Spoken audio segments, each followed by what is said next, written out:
Hello, welcome to Lalitha's kitchen. ఈరోజు నేను quick video, short video పెడుతున్నా. ఇది onion chutney, onion tomato chutney నాకు ఇడ్లీలోకి చేసుకుంటున్నాను. ఇది ఎట్లా అంటే ఫస్ట్ కొద్దిగా పోపు వేసుకోవాలి. జీలకర్ర, శనగపప్పు ఆప్షనల్, నాకు కొద్దిగా పప్పుల్లా ఉంటుందని వేసాను. తర్వాత టమాటో మగ్గాలి బాగా. ఓకే, తర్వాత ఆనియన్స్ని మనము ఇట్లాగా చిన్న చిన్న ముక్కలుగా కట్ చేసి పెట్టుకోవాలి.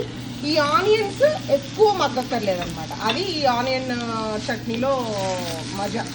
సో దీన్ని ఇడ్లీలోకి తినడానికి పెట్టుకుంటున్నాను నేను. సో ఇలా టమాటోలు, తర్వాత ఆనియన్స్, ఇలా టమాటోలు మగ్గిపోయినాయి కదా, దీంట్లో మనము ఉల్లిపాయలు కట్ చేసి ఉల్లిపాయలు వేసేసుకోవాలి. సో ఈ ఉల్లిపాయలు ఎక్కువసేపు మగ్గక్కర్లేదు, టమాటోలు మగ్గినట్లాగా ఉల్లిపాయలు మగ్గక్కర్లేదు అనమాట. కొద్దిగా తొందరగానే ఆపేది, ఎందుకంటే ఆ ఉల్లిపాయల్లో ఉన్న వగరు ఉంటుంది కదా, అది ఉండాలి. అప్పుడే మీకు చట్నీలాగా ఉంటుంది, లేకపోతే ఉల్లిపాయ పేస్ట్ లాగా ఉంటుంది. ఓకే, ఒక్క 2 నిమిషాలు పెట్టుకొని ఆపేయాలి. అది మళ్ళీ వచ్చినాక చూపిస్తాను మీకు. సో ఇప్పుడు చూస్తే ఇంతే, ఈ ట్రాన్స్పరెన్సీ వస్తే చాలు.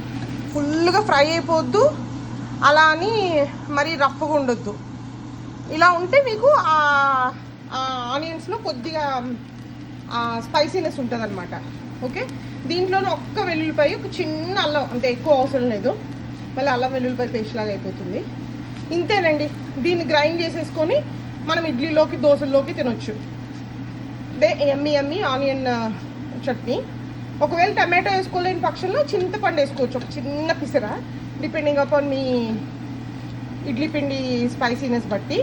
అంతే, దీంట్లో ఇంకా తడక వేయకూడదు. ఆనియన్ తడక వేయగానే మీకు అది మళ్ళీ చప్పగా అయిపోతుంది అనమాట.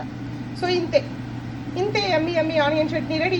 దోశలోకి, ఇడ్లీలోకి, ఊతప్పంలోకి, ఉప్మాలోకి, దేంట్లోకైనా బాగుంటుంది.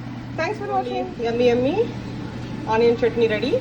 సో కొద్దిగా పలుచగా ఉందనుకుంటున్నారు కదా, ఎస్, మేము వైజాగ్ వాళ్ళం, మేము ఇడ్లీలో చట్నీ తినము, చట్నీలో ఇడ్లీ తింటాము. ఓకే, మీకు కూడా ఇలా పలుచగా నచ్చితే కామెంట్ చేయండి. Thanks for watching.